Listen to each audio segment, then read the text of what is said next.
Yes, yes, yes. What is up? What is up, MCR family? Another weekly edition of the show live on YouTube, obviously podcast forum, and all podcast distributors. I'm Matt, the Hipster Hunter. Going to be talking all things boxing today. Canelo Alvarez suing DAZN and Oscar De La Hoya. I don't want to be smiling. I feel like it'd be rude to smile. I don't want to gloat in people's, demise. But, man, I told you so, guys. Told you so. Love to pat myself on the back that I've called this one years out, I feel like. But digressing from that, we have a lot to get to. Lopez is set. They say it's set. Let's hope it is. We have, what else do we have? We have Crawford Brook deal, all but set in stone. We have obviously fights that happened this last weekend. We have fights coming up this weekend. We have ancillary news out there in the boxing world that we're going to address and get into. Without further ado, let me get to my wonderful co-host joining me from Dallas, Gary. Gary, how are you, man? I'm good. We got a lot of. I'm looking forward to hear because we haven't talked. So I don't know what your take is on this on Canelo and Oscar and this whole feud, but it's gonna be good. We're gonna have a good show today. I'm walking into. I'm a relatively intelligent person, so I can kind of guess what Matt's reaction is gonna be, but I don't know for sure. Like I don't. You've only been listening to me and years now. No, I can guess. I motherfucking told you guys that's what it is. No, I mean obviously that's what I think everyone wants us to get into is the big news that Canelo Alvarez is now suing DAZN for $280 million once to get out of his contract. I believe Mike Carpenter was the first to report this. Am I right in that? To give him at least the somewhat credit. I know Dan Rafael was like right behind him with some real juicy information, which we will get into, I think, in a bit.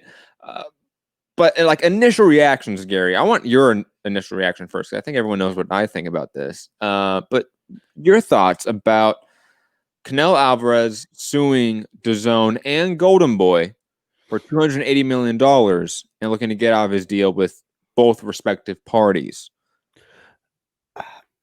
I can't say that I'm surprised, right? Because he's not fighting. He hasn't fought now. It's been 10 months now, right? And he doesn't have any kind of a fight, and every rumored fight falls apart. They can't get him. I mean, I understand there was a pandemic in the middle, but other people have fought, right? And they wanted Canelo to fight. And I think Canelo was under the impression that he was going to fight. It wasn't like with AJ, when AJ was told that he's not going to fight until this ends again. It doesn't seem like Canelo was ever told that. And Canelo was even willing to take a huge pay cut, which I would have said, you're nuts if you do that, right? So Canelo wants to fight. I don't know if this is just, a push, like, guys, make a fight and I'll drop this. Or if this is really him, I'm out of this. I'm done. We're done. Because this is a lot of money. There's still a lot of money left on that contract to walk away from. It would be rough to walk away with. But for a guy who's willing to take a 30% pay cut just because he wants to be nice and he wants to get back in the ring, I don't know. Maybe he is serious about walking away from the contract. Maybe he's like, I'll get paid again. You know what I'm saying? Like, I'll make this money back. I don't know. But what I can say is, like, he's suing for $280 million. And that doesn't mean he's going to get $280 million. No, he will. Look, it's an 11-fight contract. A reasonable judge can say, okay, that's 2 fights a year. You haven't fought this year. We can give you $70 million or whatever roughly that would work out to be. And then just terminate the contract. Or maybe 70 plus, but he's not going to get $280 million. I think we all know that. But even if it's I'm not a lawyer. Right? I mean, they picked that number for a reason. I'll say this. Lim Blavnik jumped on his private jet and flew to Moscow the second this news came out. And I'm not joking. Like, that literally happened. So I don't know. I don't know how strong the case is for DAZN here. I do think it's interesting that I forget the legal term for it, but that Canelo is seeking sort of like immediate judgment from the judge on this case, to sort of just circumvent the entire case. And one of the reasons he states is that he's in the prime of his career. He already hasn't fought for a year, and he sort of wants to expedite this process. It'd be interesting to see if the judge follows through on that. Right. That would be interesting. I don't know if he doesn't, then obviously we go towards a trial jury, because I think that Canelo even stated, or his lawyer stated, that that's something that they would want as well. they're not afraid to go that way. So interested to see it go that way if it does, because obviously we get discovery processes and stuff, and that's when we really find out the financial information from both the Canelo and Golden Boy deal, the Canelo DAZN deal, and the Golden Boy DAZN deal. Which I'm not skeptical. Obviously, that's surprising. I'm skeptical that Golden Boy is going to let it get that far. And DAZN. They don't want that, especially DAZN, who may want to sell or get investors. I don't think they want all that out there. So they might try to settle and get, not even settle, just appease Canelo, get him to drop this, right? Because look, he obviously has a lawsuit, right? Now it's just up to him whether he wants to push through it. Mm-hmm. Again, I don't know how a judge is going to rule. And again, like, I don't want to get political. A lot of the district judges, because this goes to federal court. Like, I don't know if the people in different countries understand how it works, right? So this doesn't go to California where Golden Boy is. It's a federal case. So it goes to the federal judges. A lot of the federal judges have been appointed by a disproportionate amount have been appointed by a conservative, a Republican president. They're more likely to throw it out than say. And not only, like, it's not just like hypotheticals here. I know there was a report that came out a few days ago. You can look this up, about the National Labor Relations Board, which obviously isn't the federal courts, but is, an offshoot of sort of the government, obviously. And on top of it, in terms of a conservative administration appointing conservative officials, that has had a direct effect on, labor relations and labor rights in the U.S. in just the last 4 years. I forget who posted that article, what outlet, but just type in National Labor Relations Board, Trump 2020. Okay, I'm not making a political sense. I'm just saying the reality of the matter is it's more likely to get thrown out by a conservative judge than it is by a left-leaning or a liberal or a moderate judge, right? That's the fact of the matter. And when it goes through the U.S., the federal courts, it is a long, tedious process. And that's why he wants, because it could take literally 3 to 4 years before this gets to a judge, right? And it gets to a jury. So that's why he wants to put it in front of the judge first and see if the judge can rule on it. Mm-hmm. And speed up the process, because again, if this takes 3 or 4 years, he'll be able to sue for more money because he didn't get paid any of those years. But now he threw his whole career away. You know what I'm saying? He's not 22 anymore. He's 30, right? He's 30 now, right? Yeah, he's 30. I mean, he doesn't have 3 or 4 years to waste anymore. That's his prime earning years. Now, let's also bring into the fact that, because I pretty much agree with everything you're stating, in terms of like the overall like lawsuit and my feelings towards it, my thoughts about it. I think Canelo has a pretty strong case, and I'm not a legal expert, just my armchair couch perspective, right? I think that's a good case. And plus, we've been stating forever that DAZN and Golden Boy, and not only these parties that we talk about in this specific case, but any promoter, any network right now trying to go to the fighter and saying to take a pay cut is just not going to fly. Unless the fighter says they will and is a company man, and I use that term in such a derogatory sense, that isn't going to happen, right? And even in this case, Canelo was going to take a pay cut, and they still wouldn't accept it because it was not a premier opponent. The premier opponents that oh my God, I love this so much, from Per Dan Rafael, is Oscar De La Hoya, Jorge Masvidal, and Khabib Nurmagomedov. Obviously, the latter two being UFC fighters, and the first one being Canelo's promoter, and somebody that's in his late 40s, 47 or 48, yeah. And I mean, in and out of rehab. I mean, oh my God. I mean, what is? I don't want to get onto a rant and start yelling about DAZN because, one, we're on a time crunch because I have another show at 7 I have to get to. But oh my fucking God. Like, who in that boardroom thought that? Like, all of them should be fired. All of them.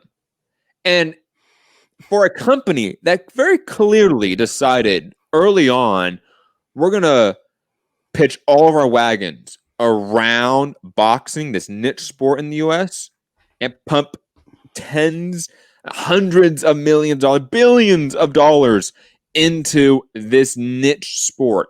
And we're going to become that. For a company that decided at some point to do that, clearly in the U.S., that they were going to be the boxing channel, right?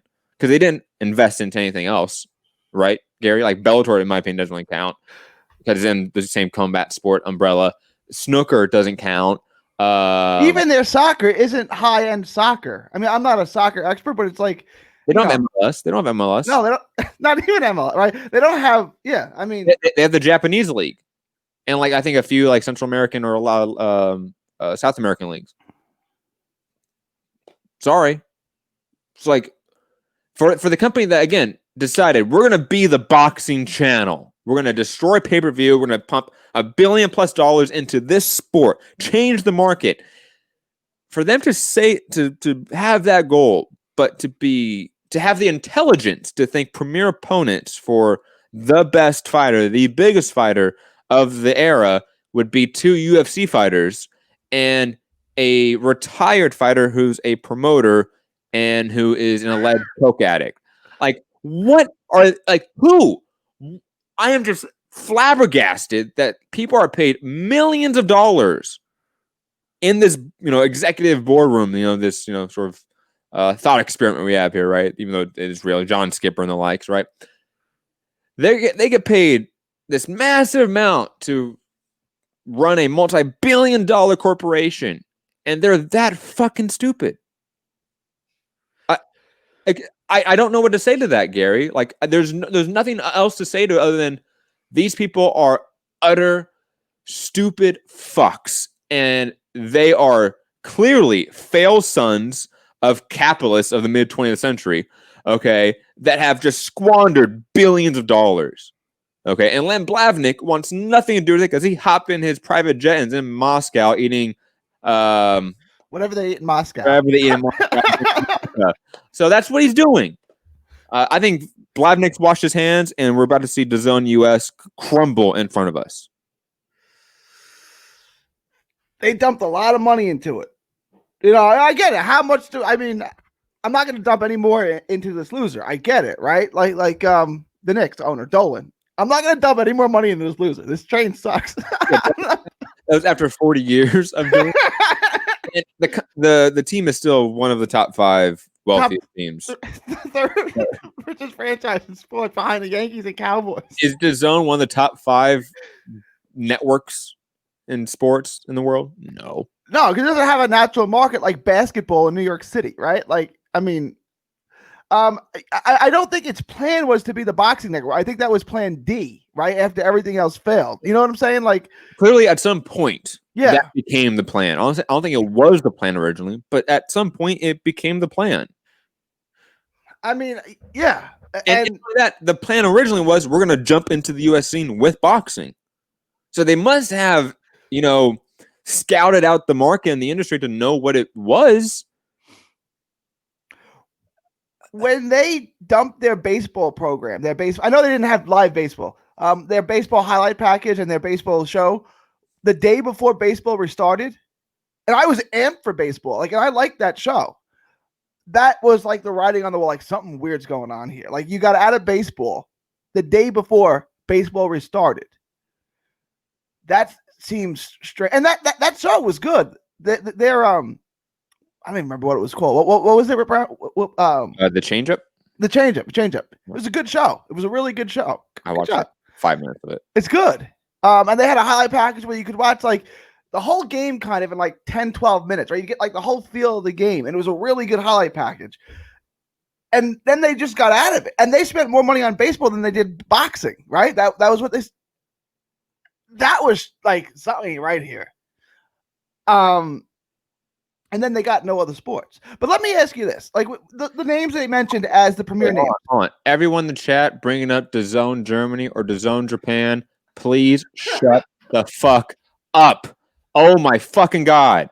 Okay? Guess what? If I'm McDonald's and I have 1 million storefronts, right, and franchises that make money, if I have one that doesn't make money, I'm closing that fucking one that doesn't make money. Sorry. If I'm DAZN and I have all these markets that are successful, why would I keep this market that clearly is not a loss leader at this point? Loses money. Yeah. Okay. And your biggest asset, your biggest commodity in that losing market is suing you.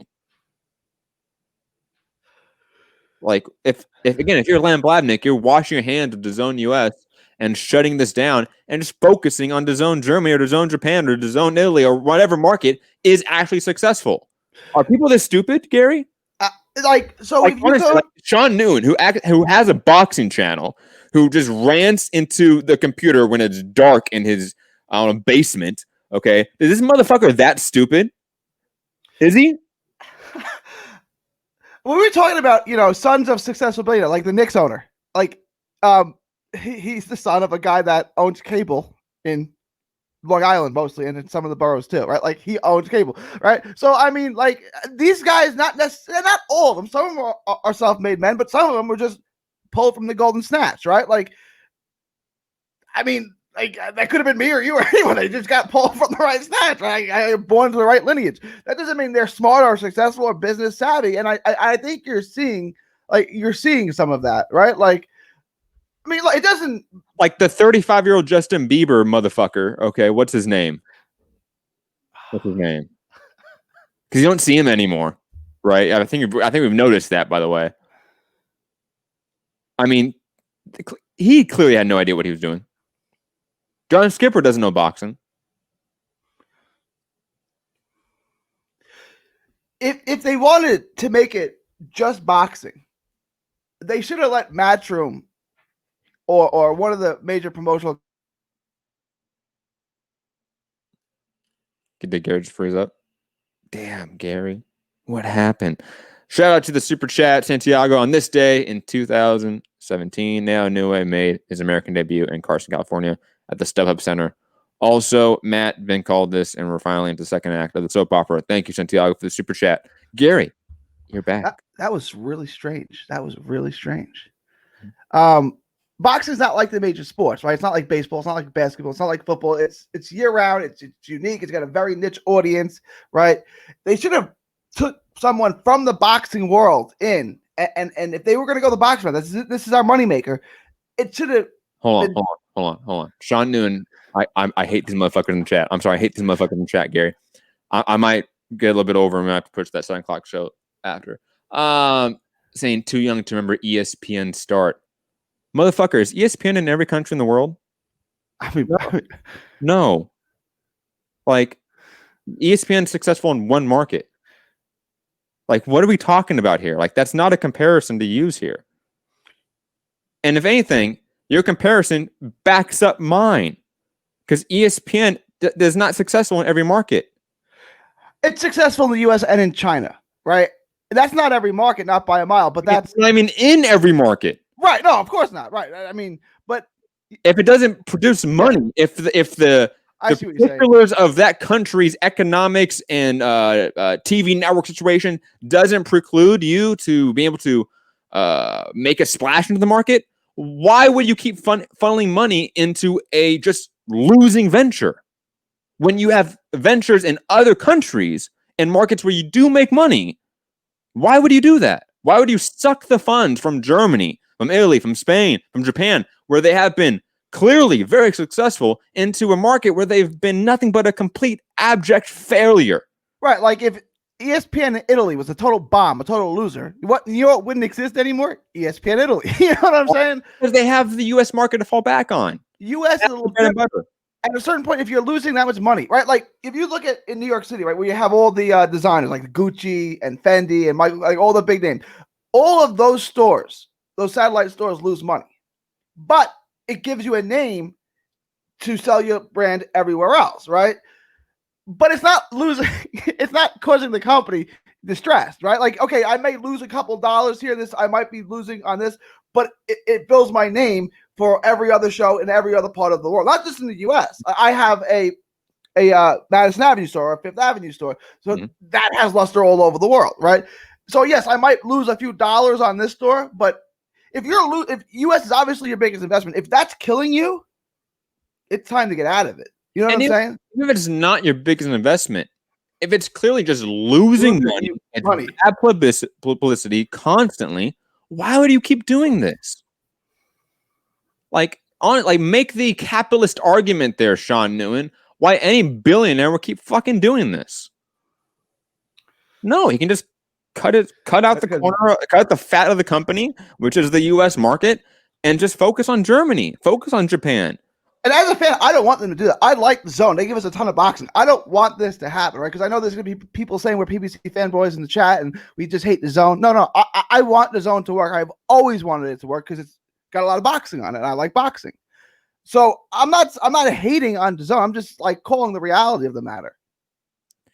I hate the Zone fans. I'll put it that way for sure. I don't understand fans of promotional companies. Like I'm a big Hooker fan. I'm a big Hooker fan, right? On networks. Like, should I not be a Hooker fan anymore because he switched from Matchroom and DAZN to PBC? Like, I mean, I don't understand like the concept of rooting for. Leading into that conversation, I'm a big Hooker fan. Is hilarious. Yeah, a big fan of Hooker. Out of context, awesome. The day. No, I think they're just weird people, man. Like they're people that are grifters, especially like people that have YouTube channels that do that. They're just grifters. Like they have no like actual like principles or like values. They're just grifting sociopathic vampires. Fuck them. But yeah, sorry, that's just my opinion. Back to the Zone, thinking that Jorge Masvidal, Oscar De La Hoya, and Khabib are premier opponents.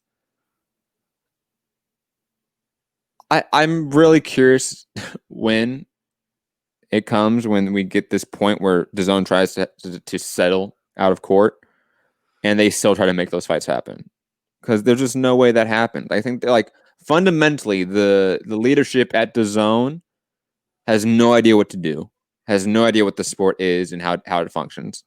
I think Oscar and Golden Boy have clearly taken advantage of the Zone, right? Like that. Like, of course, that's how we've gotten here. And Canelo is kind of caught in the middle, and he doesn't want his career screwed around anymore. So he wants out. I can't blame Canelo, right? Like, this is my career. It's very short. This is my absolute peak years. We're not messing around. I want to ask a question. Like, the premier names. Mm-hmm. And I know I'm not asking, like, Matt the hipster. I'm asking just Matt the businessman, right? Mm-hmm. If they change those names from Khabib to Conor McGregor, do you think that would generate a lot of interest? Do you think it would generate a lot of people, a lot of subscriptions? Well, here's the thing, okay? I think on paper, from like a pure sort of a monetization standpoint, right? Having the names Canelo, Alvarez, and Jorge Masvidal or Khabib in the SEO, right? Yeah. It's definitely bigger than Canelo and Daniel Jacobs. For sure. Right. Just because of these two people, regardless of what they're doing and how they're connected, are just bigger celebrities than these two names. The issue is that that's a very lazy matchmaking, obviously. It is extremely lazy matchmaking. And also, it's an extremely immature way of matchmaking, because you have legit amazing opponents within your network, right? They have 168-pound champions. They have two of them, right? Yeah. There's a ton of good fights they can make. They have Triple G. I still think they can make that fight. Why couldn't they make it? Canelo's open to the fight. Like, yes, they can make that fight. And I get, but if Triple G is not a premier name to them, so I don't know what it. Damn, Gary, cutting in and out. I just think that when you look at these names within the DAZN stable that they can match up. Gary's made over. I'm gonna mute him because he's yelling over there. You're back, Gary. Hi. Hold on. Hi, Gary. Oh, hold on. I muted you. Oh, I'll do it. Okay, you did. Never mind. Okay. Hi, Gary. You're back? I'm back. We're having some glitches today.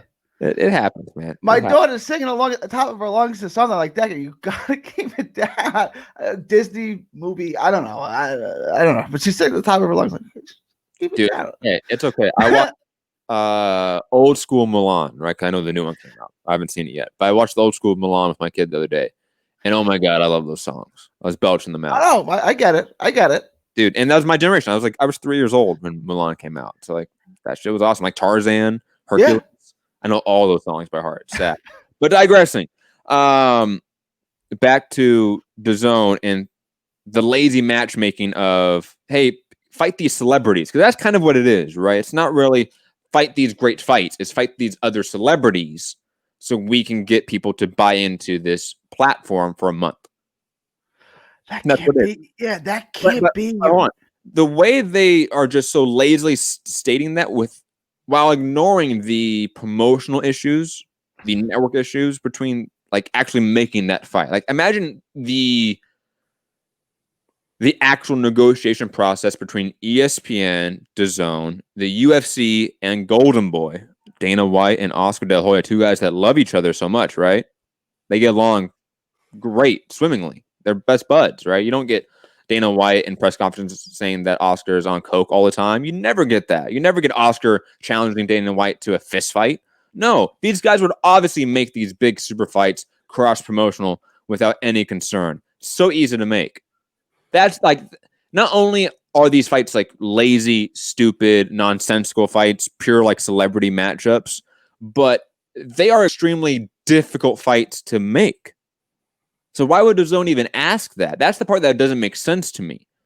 Not only would it be just stupid to put up these names, but let's say if they were all in the same network umbrella, like if let's say Golden Boy was with ESPN, it wouldn't be as ridiculous in my opinion. Because there'd be the network saying, can we just have these guys fight that are on our network and just get a bunch of pay-per-view buys?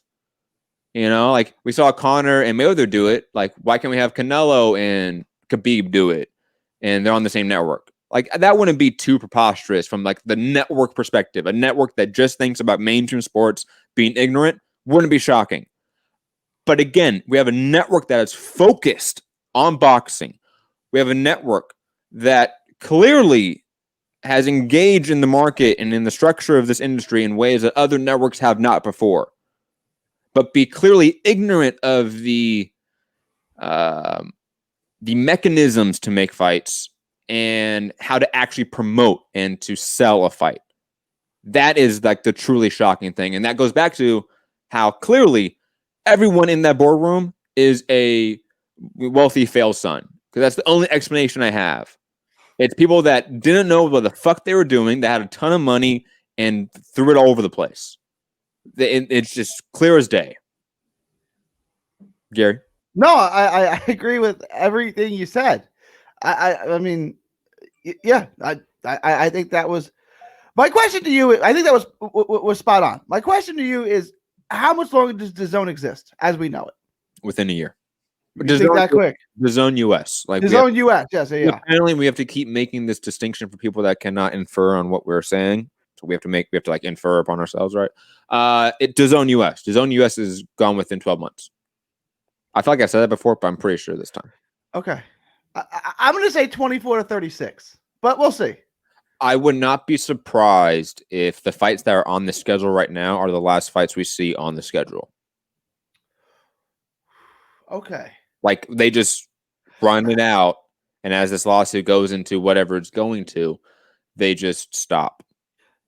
Do you want to get into the layoffs? Because I mean, I didn't see that, so you got to put it up. 2% layoff, right? Which mostly hits their U.S. and then another. I mean, their New York office, and there was another office, but it was only a 2% layoff. If they were that close, like, wouldn't it be more? And I get there's going to be layoffs everywhere, right? Like, we're talking about the stock market no longer reflects the economy, right? Like, there's going to be layoffs for months to come. I'm not trying to be negative Nelly over here. I'm just the truth of the matter, right? But so 2%. It's not. I mean, no one. You don't want to have any layoffs, but that's kind of moderate of your entire workforce, right? I mean, how big is the workforce? Do you know? Like, how big are how many people are actually DAZN employees instead of just independent contractors or they're people they have on retainer? Yeah, I don't know that. I don't know that clearly, but like, let's say if it's 500 people, that it would be 2% a little bit more, right? If it's 10,000 people in their workforce, like, well, that's not that much in relative speaking, right? But again, I just don't know that information. I think DAZN, like I've said, DAZN has been quite successful in other markets. It's only been DAZN US that's been the clear failure. Well, if the zone could have got college football or baseball, it would have been successful in the U.S., but it didn't. So, I mean, you can't be successful with no content, no matter how good the app is. And the app's really good. Like, if there's nothing on the app worth watching, you don't have anything. And I mean, they didn't get anything. They got boxing. Boxing's not that popular in the U.S. Which is why you're listening to us and not listening to people on ESPN or Fox Sports 1. Mike Golick and all those people. Right. They're not talking about boxing. No, they're not.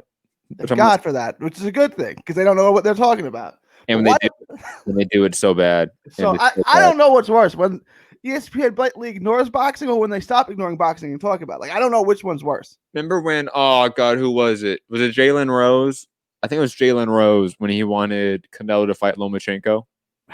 Which is weird because that's 2 names. It's 2 names. It doesn't matter. Jalen Rose started his broadcasting career for Top Rank on those Top Rank pay-per-views, like really? In the pre-shows. Yeah, I don't. And I like Jalen Rose a lot. Like on basketball and just in general. Like I think he's a smart guy. I think his opinion is, he seems like a good guy. Yeah, I think his opinion is valid. I think he makes a lot of good points on a lot of topics, not on sports in general, but specifically basketball. Yeah, agree. But like, I don't know why he would say something like, you want Lomachenko 135 pounder to fight a 160 pounder. And who's his co-host, for lack of a better term? Jacoby. It's another J name. Jacoby, right? It's Jacoby something or something. Jacoby, I forget his name. But his response is just like, "Oh my God, Jalen Rose said this shit," and he just deflected and moved on. Great co-hosting right there. I loved it. Way to back your man. Santiago, another super chat saying networks and promoters will have a field day picking up DAZN fighters the same way colleges did when SMU got the death penalty. I don't know about SMU as much as I think Gary and Santiago do, so I can't refer to that. But I will say this. I think that it's not really like a free-for-all for the fighters. It's just basically 2 promotional companies, right? Like, it's just Matchroom and Golden Boy, right? Like, that would be who you would really, in theory, be fighting for. I see, if I have to guess, where would they go? I would assume ESPN picks up Golden Boy because it would probably be the cheap and you get Canelo, and that'd be a huge get. Well, do you? What if Canelo breaks that? What if Canelo gets out of that contract? You don't have Canelo, and then you have Virgil Ortiz and Ryan Garcia. I think Canelo either goes to if Canelo's by himself, he goes to ESPN or Fox. And I don't think he goes and signs with anyone. He just goes to those networks. Those are big networks. That's what, if I have to guess, that's what I think happens. Matchroom is the weird one. Because I could see that one being a little more of a sort of feasting on of sort of the U.S. networks, right? I could see like a lot of Matchroom UK cards being picked up all over the place. Matchroom US might be sold as like a one block of content to a certain network. But I think it would be hard to get a lot of like all of Matchroom's content under one house again. Like that was a lot of money that DAZN gave them. I don't see ESPN. I don't see Fox throwing them that bag. I don't see Showtime doing it, but maybe for any of those wanting HBO to come back into the play, I don't think that happens either. It would be interesting to see what happens. I don't like, would another network rise and to sort of take up the void, or would the existing networks sort of take up the content that was lost? I don't know yet. Curious to see. Like, again, 2 years ago, 3 years ago, before DAZN was in the U.S. and before DAZN was really starting, none of us thought in a year's time DAZN would have half of the market share, so to speak. We never thought that, and they did. I just want to. So they're laying off DAZN in the U.S. is laying off 52 people. They have a total workforce of 2,600. Okay, that's a lot of people then. Yeah, that's I can't believe they have that many employees. I mean, when they said that they were, like I was like, all right. That means a lot of the technical workers, so to speak, or employees. I bet they get paid good. That's good. I'm thinking like all those camera people, like all of the audio technicians. I thought all of those were people just independent contractors. That's what I would think too. I mean, I don't know, but I would think they were all independent contractors. Because that 2,600 workforce can't be all like white collar, office people. No, yeah. Anyways, digress. We gotta move on for the sake of time. Let's talk about Terence Crawford versus Brook. I believe it was a $2 million offer to Kell Brook was the last time I saw. Is it? Yeah. Negotiations are still happening. It looks like it's going to be made, though. Gary, your thoughts on the fight that we've been calling for some time? We're not calling for. We have called that it is happening for some time. To me, it's Tank Davis versus Gamboa. It's not the worst fight in the world, but it ain't a great one either. Ugh. That's harsh. Like, I've been the Kell Brook defender, like, between the three of us. That includes Rob. Like, I'm the bigger Kell Brook fan than Rob is. Who has he beaten since 2014 that gives him a shot at the king of 147? Who? Like, the stripper Michael. That's what I'm saying. It's like, it's been so long. It's been 6 years since he's got a decent win. Here's the deal. Your comparison might be very accurate. It's just really harsh because Gamboa is actually like 40 years old. Yeah. Looks like 32, 33 years old. He has to be in his early 30s, or he can't be 35, right? Like, he has to be before 35 years old. 32, 30. I'll look it up. I'll say he's 32 or 33. Has to be in his early 30s. Yeah. That's just sad that, like, we view him in that way. I do kind of feel like this is a lamb to the slaughter. You know, we were talking, I think, off air, right, Gary, about, like, if Brook looks a certain way or if he's a certain level of competitive against Crawford, what does that say? I'll say this. I think if Crawford goes out there and dominates, wins, you know, every round, knocks down Brook a few times, it'll be really, it will be impressive, right? I won't say like it's like that's what we expect. I expect Brook to be somewhat competitive, actually. I expect Brook to win at least 3 rounds. Yeah, I think that's fair. I mean, Brook is a really, really good boxer. He's really good. Yes. I don't know how much is left, but he's got enough in the tank to win rounds. He's not going to win the fight. If Crawford goes out there and like destroys him, you know, blows him out within 6-7 rounds, that's really impressive. That might be a sign that Crawford just took all these lesser name opponents easy, or didn't take them seriously, and it showed. That might be an indicator of that, we can say.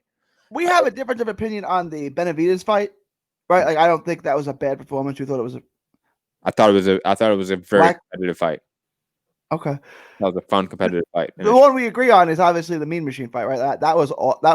That was the worst performance of his career that I've seen. And I've seen every one of his fights since Prescott, right? That was his breakthrough fight. Yep. I think like trying to separate those two fights is like splitting hairs. Honestly, like, they're very similar fights in my mind. You thought his performance against Benavidez was as bad as the one? All right. Yeah, I do. I think that way, because up until the knockout in the last round, I was thinking, damn, this is really competitive. I'm wondering what the scorecards are going to be. Well, the scorecards weren't close, so I know that. Yeah, but it didn't like. It is a top rank card. Canelo wins every decision too. Yeah. We know that, but I thought, damn, it's interesting. Like, I wasn't scoring the fight. Obviously, I was just watching. I was enjoying it. It was a really fun fight, and I thought, I think Benavidez won of at least 4 rounds. On my, in my mind, I was thinking, damn. I had him winning 2, but I mean, there were other close rounds, especially early. Like, you could have made an argument that Benavidez won some rounds, but I thought, like, after a couple of rounds, after 4 rounds, 5 rounds, Crawford had his way with him. And then the knockout came. But yeah, I thought Benavidez fought well. But like, I know Benavidez doesn't have the resume. So to say, I can say, hey, Benavidez is a really good welterweight. He hadn't beaten anybody, right?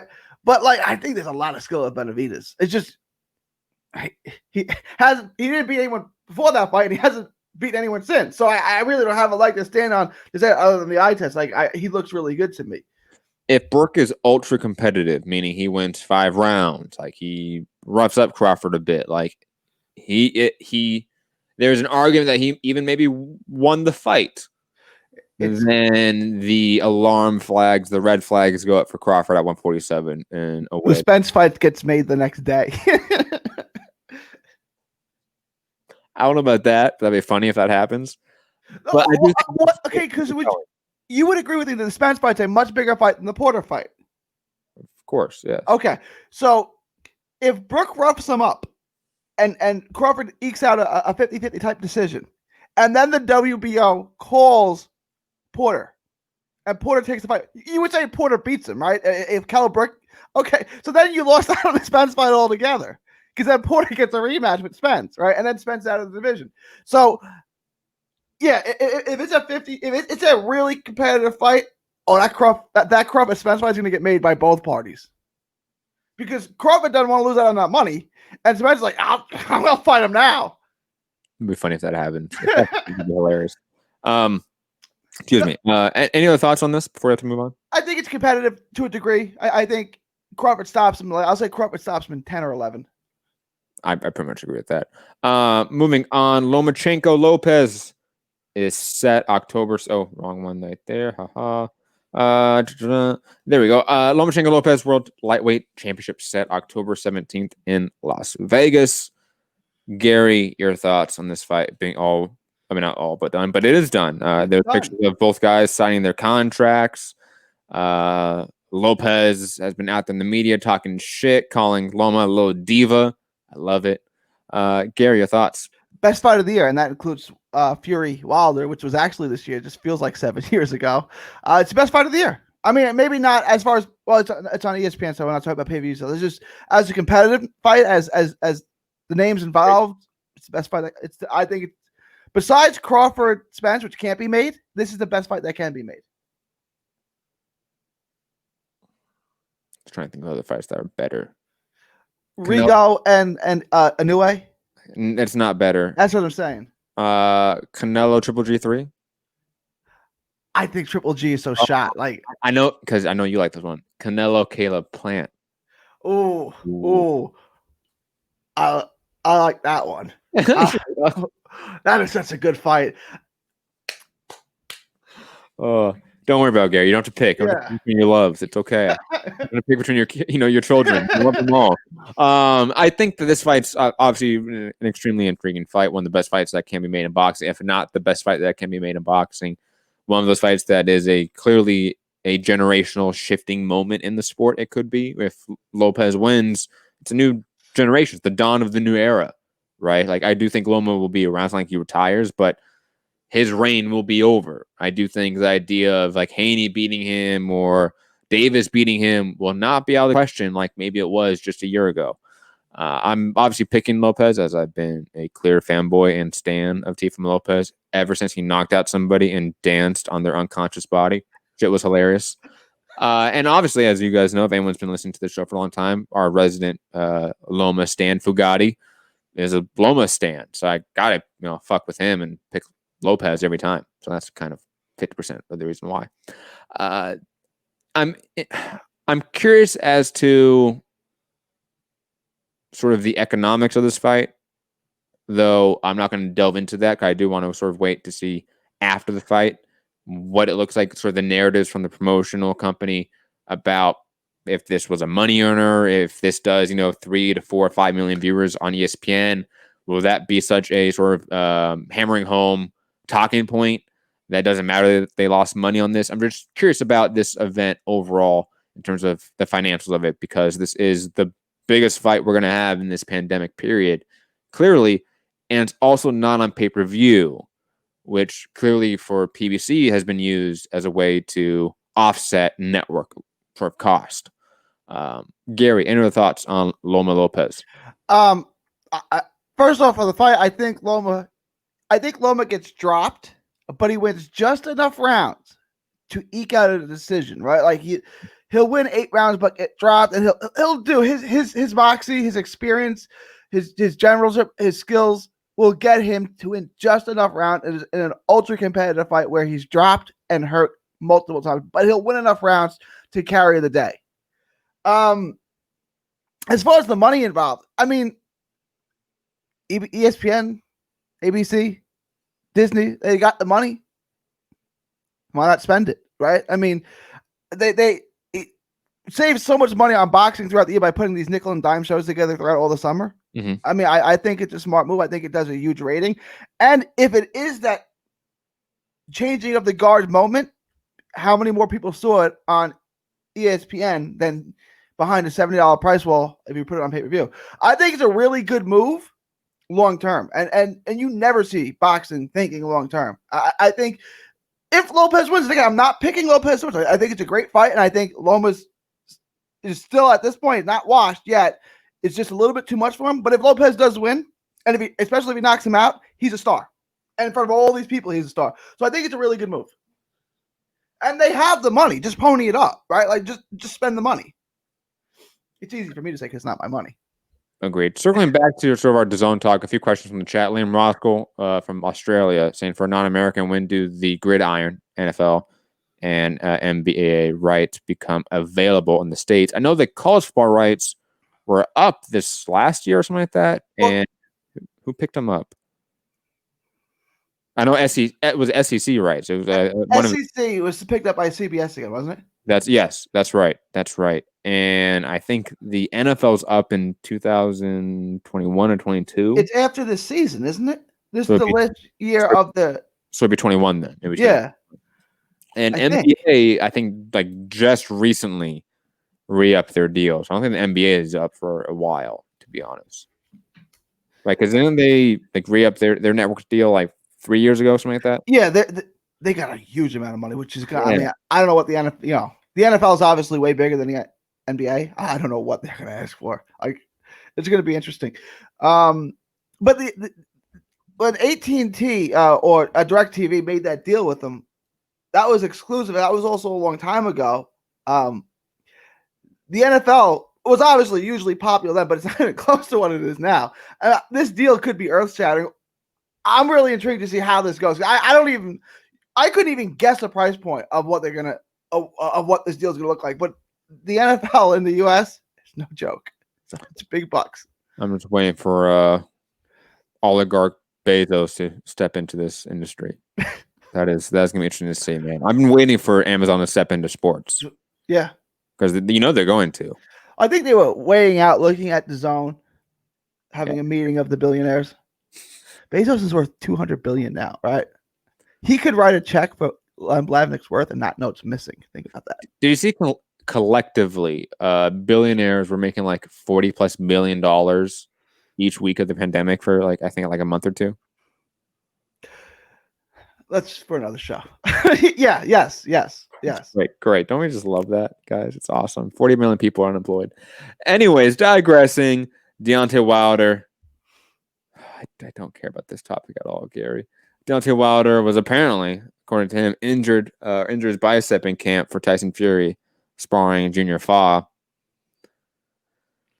This is like the 12th excuse. I just don't care. I like these because they're so ridiculous. Like, why can't you just man up like Herring, which we'll get to later, and say, I wasn't happy with my performance and I'll do better next time. I'll sharpen up next time. Why can't you just say that? Like, what's wrong with that? People used to say that for 100 years in boxing. Now it's this nonsense. I like the suit excuse more too. If I'm being honest. That one was funny at least. If you went into this fight, which people spent $80 on, with a bicep injury, you owe people a refund. I'm serious. No, really. First of all, like, where's the medical doctor? Why wasn't this boy like? Why did they let you fight with a torn bicep? And why? Like, that's not fair to the people who spent $80 on them. You owe them a refund, really, because it's not real. You know what I'm saying? It's the worst. It's Pacquiao's. I was sick. I hurt my shoulder. Didn't someone sue Pacquiao and Mayweather because Pacquiao injured his shoulder? Yeah. Didn't someone sue them? I don't think it went anywhere because he wasn't hurt. Yeah. It went anywhere either, but it just reminded me of that instantly. God, that was just so good. It's so good. Anyways, I just don't care about the story. Like, it's funny to me because while the PBC fanboys are all like, his suit broke his leg, he tore his bicep, and Fury put rocks in his gloves. Like, don't forget, Andre Durrell was a snitch in giving signals to Fury's corner mid-fight. That's low-key like the best one. They didn't get to play the way the suit story did, and it's kind of sad because the idea that Andre Durrell was standing behind a corner doing signals. Like smoke signals or some shit, right? To Fury's corner mid-fight to help Fury win, and that was like a contributing factor or real. is just hilarious. So I good. don't understand why you just can't say you lost anymore. Like, okay, you lost. We got a rematch. Let's do it again. Like, he fought a fight I wasn't expecting. He looked super sharp, and he got me. I'll get him next time. I'll be better next time. Like, that's it. Like, I don't understand why that's like such a problem in 2020. For Ben Media, aka Lazy Lefty, is saying, why is Wilder being clowned for something Junior Foss said? The stupid excuse you can get clowned for, but Wilder didn't say this. Junior Foss said it. Sure, I guess, but like, this is boxing. Like, you're gonna get made fun of for this shit. Like, I think if it was AJ or if it was Fury and they had all these excuses, and then like one of the sparring partners came out and said, yeah, and he injured his bicep sparring me, we would kind of make fun of it too. I think like that's just kind of like the name of the game a little bit. Like, you're a celebrity and get made fun of. AJ got sparked out by Duarco a week before the fight, and no, he did. That's real. That's 100% real, in my opinion. Oh my god, so many great stories. What was the one about like AJ's dad yelling at Eddie? Remember that? well, it was something. He was having panic attacks or something, or he passed out or was unconscious or something in the dressing room, and his dad said he couldn't fight. I don't remember the whole thing. But That was so bullshit. That was so bullshit. It was so good. I love this. Love these stories. Anyways, moving on. Inoue Maloney. I think we talked about this, but I think it's now like official. Yeah. Inoue Maloney set for October 31st in Las Vegas. One of those fights. It's not the greatest. It's whatever. And Inoue should knock him out within 10 rounds. You took the words out of my mouth. XL. I think you're being generous by saying 10. I say within 6. I think Maloney's going to be moving around a lot, and he'll not really be engaging in the way that I think like Epeano did for like the 30 seconds he did. I mean, the two Maloney brothers couldn't be more different, right? Those guys are tough, man. I think once this turns, but maybe, right? If it was the other Maloney brother, the thing would be over in 3 because he'd go right after him.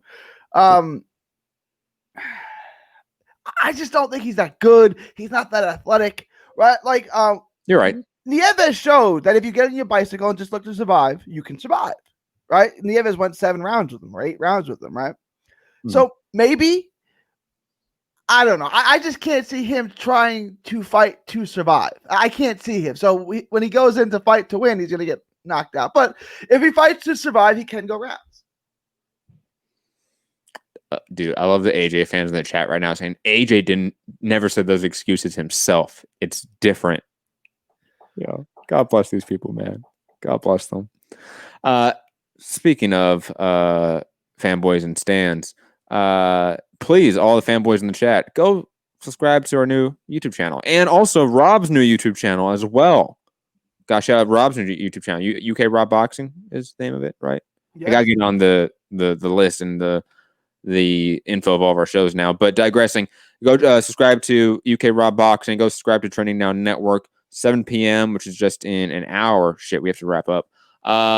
We will be doing another show, me and Foogatti, General Strike Podcast, talking politics, news, and all the like. And obviously, Rob is doing boxing content on his channel as well. Gary, you need your own channel. You need to start doing your own content. You should interview fighters. You should do that. You should like Skype interview fighters.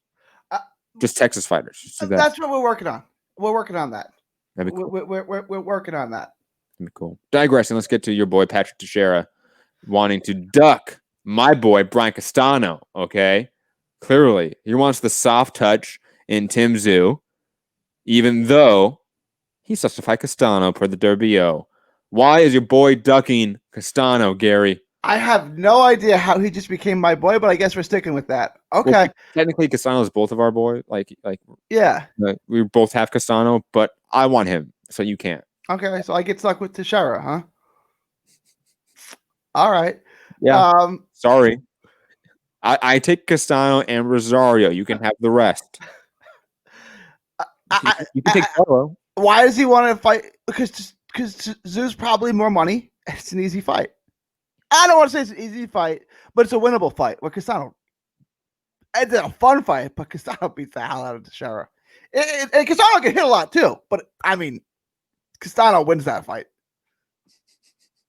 He beats Tszyu. I mean, at this point, and I thought Tszyu looked good, but I would pick Teixeira to beat him.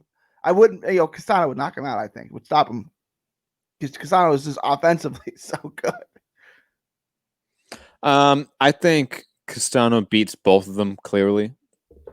I do like the Teixeira Zhu fight. I'll be honest. Like, I think that's an awesome fight to make. I even mentioned it in terms of like what would be next with Tim Tszyu after the Jeff Horn fight. That made sense. And I said that largely because I thought the Castano fight was no longer on the table for some various reasons. But clearly the WBO is saying that fight's still on, and that fight is clearly the better of the two. So Teixeira Castano needs to happen in the next few months, in my opinion. Like, that's one of the better fights to make in boxing from a pure like violent like standpoint, right? Like, those two guys will have a war for as long as they can stand up. So I'm excited for that one. Liam Roscoe trying to run me up, guys. Dude, I'm sorry. Like, Tim Tszyu is just not like Tim Tszyu gets beat up by these guys at this point in time. More Castano than Teixeira. Like, I think he's competitive against Teixeira. I don't think he's competitive against Castano at all. Castano, Castano's really good. Like, he might be the guy that could. And I don't pick anyone at 154 to beat everyone else, but like, he could beat anyone in that division. Like, at 154, you match him up differently, you're gonna get different winners. But Castano could beat any of them. Absolutely. And that includes Rosario. Absolutely agree. Moving on. Britas Dorticos is set. I totally forgot this fight was like even happening. Yeah.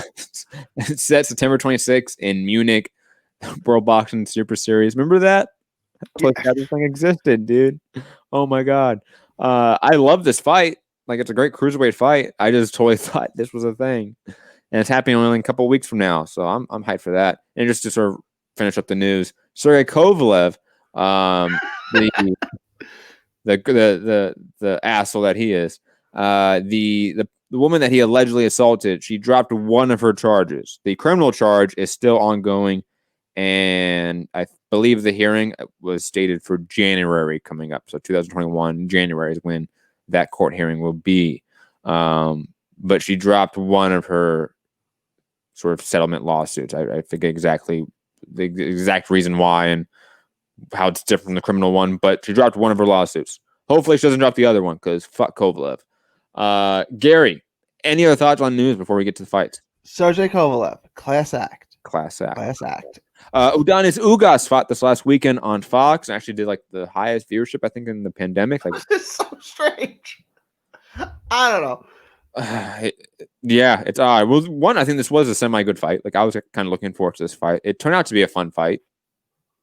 Like, in the ring, I thought it was a really fun, competitive fight. I don't see how anyone could pick Abel Ramos to win the fight, or let alone 117, 111 for Abel Ramos. But he was definitely competitive as the fight, wore on. I thought Ugas was like dominant in the first like 3 or 4 rounds. Like, I would say, like, I thought he was on point. He was super active, which was like a not normal Ugas behavior. Like, he's a guy that throws a lot of single shots, but he was pressing forward, a lot of double and triple jabs, a lot of combinations. I love that. Like, I thought like Ugas was like, in terms of like game plan and strategy, improving. But he kind of got sucked into his usual fight of, I'm going to just sort of stay in the pocket, slip a shot, and fire off a single counter. And that, I think, lost him a lot of the rounds he did lose, because he just wasn't as active as he was in the beginning. But clearly he was the better athlete, the better boxer. I mean, the stronger fighter, the more powerful fighter. Like, Ugas was better almost across the board and everything. I thought he was quite impressive in this performance, to be honest. Gary, your thoughts? I scored it initially like 10-2. And I think I was buying into, what they announced or something, because they were all on the Ugas. But I watched the game with the sound off. I could see 8-4, 7-5. I thought Ugas won the fight early, and he may have won some of the later rounds. But Ramos was doing really good work in the last 4 rounds specifically, maybe the last 5 rounds, but he probably won a lot of those rounds. The 117-111 scorecard in favor of Ramos is, I got to go back and look at the Paul Williams fight and measure this card against those cards. This was maybe the worst card I'd ever seen. It doesn't make any sense. Like, what fight were you watching? It's so unfathomably bad, and the judge who scored that needs to be suspended immediately, and it needs to stay suspended until he can justify that scorecard. That is so bad. I mean,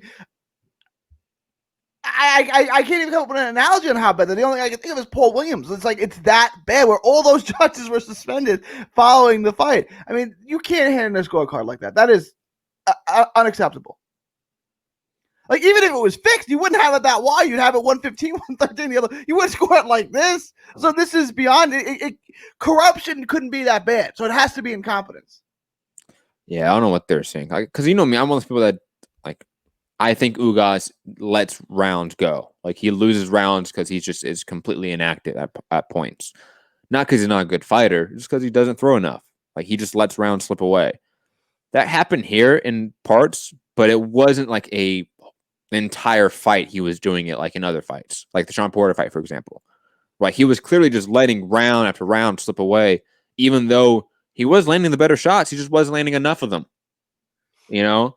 And here he was landing enough of them. Like, I don't really see a way to score it for Ramos. I can see someone giving him, like, you know, again, 5 rounds. I thought he did a lot of good work in the second half of the fight, but no, there's no way you give him the actual decision. It's impossible. Also, Batu Akhmadov, my boy, knocked out Ray Perez in 1 round. It looked spectacular. Sorry. I was about to skip your boy, Omar Juarez. Sorry. Omar Juarez fought, and he looked all right. He looked really good. He's fighting a guy. I mean, Juarez hit this guy with everything. He's just one of those guys you weren't going to knock out unless you have, you know, Wilder power. So, I mean, what did you want Juarez to do that? I thought Juarez traded with him too much. Juarez should have jabbed more and boxed more. But, like, he wasn't going to hurt him, and he was gunning for that knockout. I mean, that was obvious. But the guy was just, you know, you can't knock out every opponent. Some people are just, they ain't going no place. And he was one of those guys. I thought Juarez looked really sharp. I thought he looked really good. I thought he looked better than he did in his last fight. He looked better than he did in his last fight. I will 100% agree with you on that. I thought his defense looked better than his last fight. That was good to see. I thought when you get to that opponent that is very sloppy but very tough, and you can't knock them out, I think to just sort of try to force it like he did in spots was the wrong thing to do, and he got hit a bunch doing that. Yeah, agreed. And the points where he decided, I'm going to be a little more defensive, I'll play the counter boxer, it was really effective. And, like, you can clearly see the technical divide, the Grand Canyon and chasm between the two in terms of just technical acumen. And he just didn't use that enough, in my opinion. And that always concerns me when a fighter doesn't go the easier path, like go the path of least resistance. That's kind of what you should do in a sense. I agree. And his trainer, Rick Nunez, that's exactly what he's telling us. Like, if you just box them, the knockout will come, right? Like, guys who can't really hit against that level of opposition get knockouts because they come. The guy leaves himself wide open, you tag him, then you just let your hands go, you force the ref to stop it, right? Against that level of opposition, if you just box the guy, you can get a knockout, right? Because he'll open himself up to being hit, right? He'll unforced errors. And there's times where his opponent will, like, square up completely and march at him, and Juarez would slip a shot, counter, nice left check hook or something like that, and then he would get sucked into the phone booth again. You can see Juarez didn't get a knockout in his last 2 fights. He really wanted a knockout, and yeah, it's like trying to crank up on a home run when you're facing a major league pitcher. It's like, it's not going to happen. Like, when the pitch comes, but you can't try to swing and hit everyone out of the park. It's not going to happen, and that's what he was doing a lot of that fight. Yeah, he should have let his opponent keep making those very clearly fundamental, like, footwork mistakes. Yeah. Instead of, like, allowing those mistakes to be negated by them working on the inside. Because when you work on the inside, your opponent can be a little more squared up, and he can work that way and not be exposed to counters as much. When you're making your opponent chase you, and he has sloppy footwork, and he's squaring up, and his, you know, face is well over, you know, his center mass, right? Then it's easier to clock him and hurt him. Like, just the pure physics of it. And there's points, like I said, like, he did do that. It wasn't the strategy that he had in mind. Like you said, he was clearly trying to force a knockout. He shouldn't have, in my opinion. But he did have some market improvement from his last fight. So kudos for him for that. Like, again, his defense was far better. I did not see the other fights. I'll be honest. I missed them for some reason, or I just skipped them because I watched the fight the next day. And also, just for the sake of time, Jamel Herring won via DQ against Jonathan Nquendo in his fight. I did not see that card at all. I just skipped that card entirely, to be honest. I apologize. I'm not saying you gotta watch the fight, but you gotta watch the fight and let me know if you think Herring quit, because that's what people are saying. I don't think he quit. I saw the a video on social media of the headbutt, and I didn't think that should have been called a DQ. I don't know if that's a controversial take, and maybe I need to see the whole fight for context. But I saw just that isolated headbutt, and I was like, this isn't that egregious. I've seen southpaws and orthodox fighters headbutt each other constantly, and nothing happened. Was he headbutted him like 4 or 5 times the same way? It's like once, okay, twice, but once you start seeing it that many times, like this can't keep being an accident. And the cut was in a bad spot, and he went back to his corner and said, "I can't see." Well, they picked it up. Once you say that, well, I mean, the doctor's got to stop it. Right? I can't. If you said you can't see, I have to stop the fight. Mm-hmm. So when they stopped the fight, because it was not an accidental headbutt, an intentional headbutt is a disqualification. Now, if it's an accidental headbutt, it goes to scorecard and Herring wins anyway. But because it was intentional, it's even though it was rounds earlier, they treated it as a disqualification. His corner was telling him that if you can't go out there, they're going to take your title. Now, that wasn't true. And Herring got up to answer the bell, but he had already said, "I can't see." You know what I'm saying? At that point, the fight's over. You saw Devin Alexander do that against Tim Bradley when the doctor was over there. He's telling the doctor he can't see. Mm-hmm. And that was an accidental butt. So, you're getting out of the fight at that point. I don't think that's what Herring did. I think Herring was tired of getting headbutted. I think the blood was blurring his vision. He was frustrated because he was winning the round. He lost maybe 1 or 2 rounds. I think I have losing 2 rounds. He's winning the fight. It wasn't like he was looking to get out of the fight. I don't think. Right? I think he was pissed off they kept getting headbutted. He said, "I can't see," because he's got blood in his eye. And that's basically the end of the fight at that point. Yeah, and obviously I need to watch that in context with the headbutts that happened before. And I only saw the last one in isolation and just kind of looked like a fighter leading with the head a little bit. And I see that happen all the time, and it never gets really reprimanded by the ref. It's one of those things where, yeah. Again, it's maybe for non-US listeners, apologies, but in football, American football, holding happens on every play. Like every play is holding. It just gets called sometimes. If it impacts the play, right? And they always say, keep your hands inside your shoulders. If your hands go outside your shoulders, they're going to call it. But if you keep it inside, right? You keep it by your numbers, you'll get away with it. But once you go outside and grab like that, you're going to get hit with the holding. So, there's holding on every play. It's just, how blatant was it and how impactful was it? It depends on whether or not we're going to call it. It's a little bit like that. Yeah. Where it's clearly not a uniform response to this foul. And MMA, we get that with eye pokes, and it's just ridiculous. Can you headbutt in UFC? No. Okay. No, you cannot. Sorry, Gary. Apologies.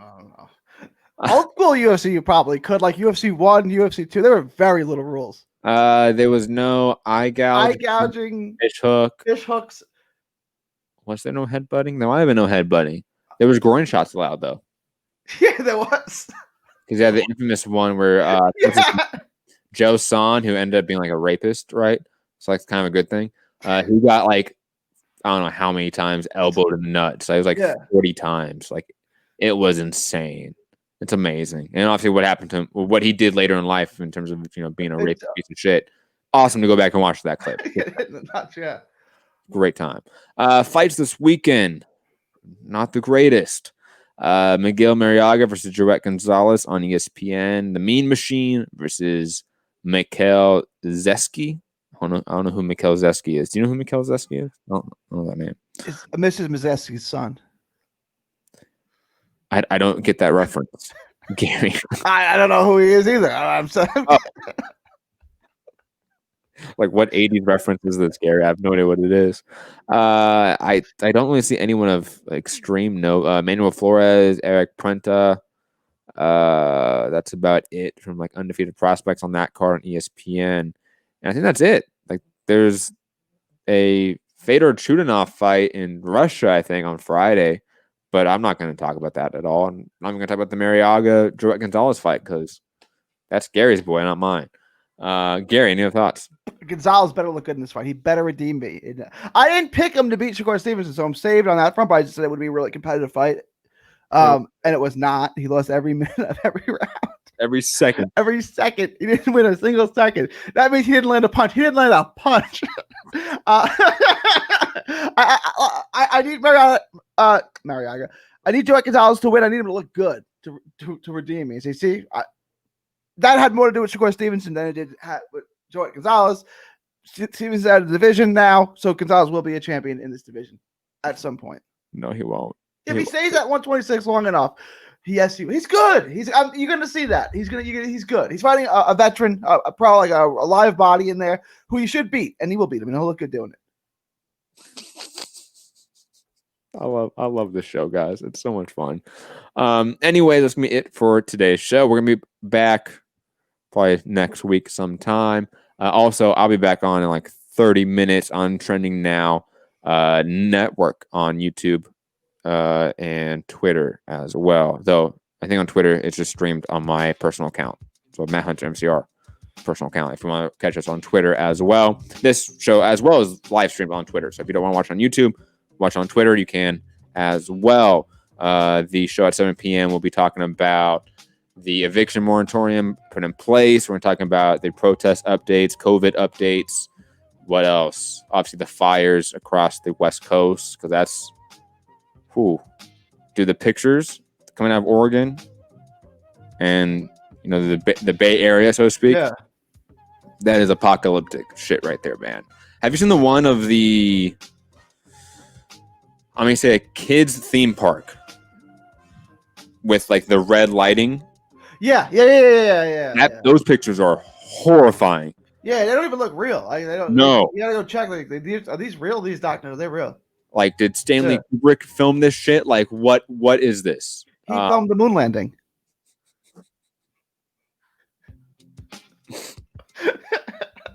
He didn't, but it's okay, Gary.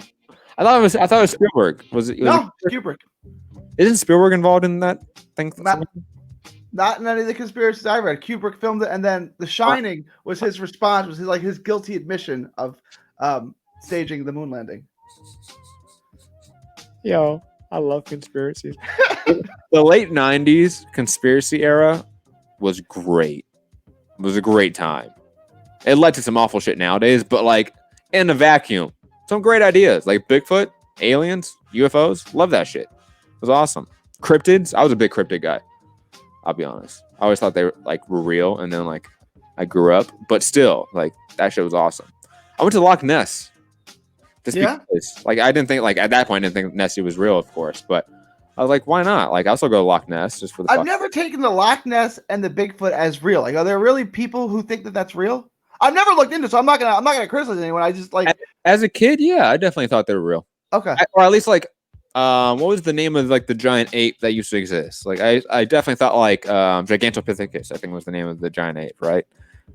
This shows how deep I went in.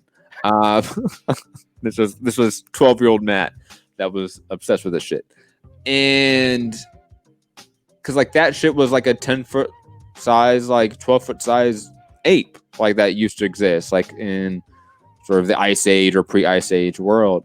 And the idea of that shit being around today was always fascinating.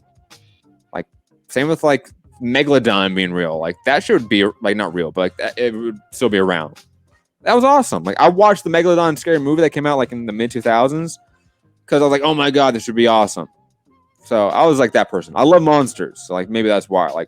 I was always a monster dude. I had all the Universal monster movies of the 20s, 30s, and 40s and shit on Blu-ray. On DVD and stored and wrapped everything. It's they're preserved forever because I love those movies. So anyways, this got off a huge tangent. I'll be back on in just 30 minutes talking politics with Foogatti. Find me, Matt Hunter, MCR, all social media platforms. Hit the like button, share the show, subscribe, all that fun stuff. Gary. I'm saddened that we didn't get to mention the super cruiserweight division, which is an awful idea. That's not real, is it? I saw that, but that's not real. I mean, it's not official yet, but it looks like Tony Bellew is working with the WBC trying to create this thing. Someone needs to take out Tony Bellew right now. I mean, I don't know who wants to be the super cruiserweight champion of the world if you're 220 pounds. Like, just do some steroids, bulk up, and be a full-blown heavyweight. Ooh, 92 Aku, best boxing conspiracy. Well, like, let's define conspiracy here for a second. Like, obviously, like, the mob owning boxing, like, is a conspiracy in a sense, but like that was real, right? I'll say this in terms of like conspiracies that have yet to be proven. I think Snack and Victor Conte 100% still funnels steroids and banned substances to their fighters, and that's just a huge money laundering scheme to like drug up fighters. Like that's what I think. And Andre Durrell was giving smoke signals to Tyson Fury in the corner. That one's real. That one's real. That happened. That happened. I'm going to find the evidence. It's out there. We just need to go find it.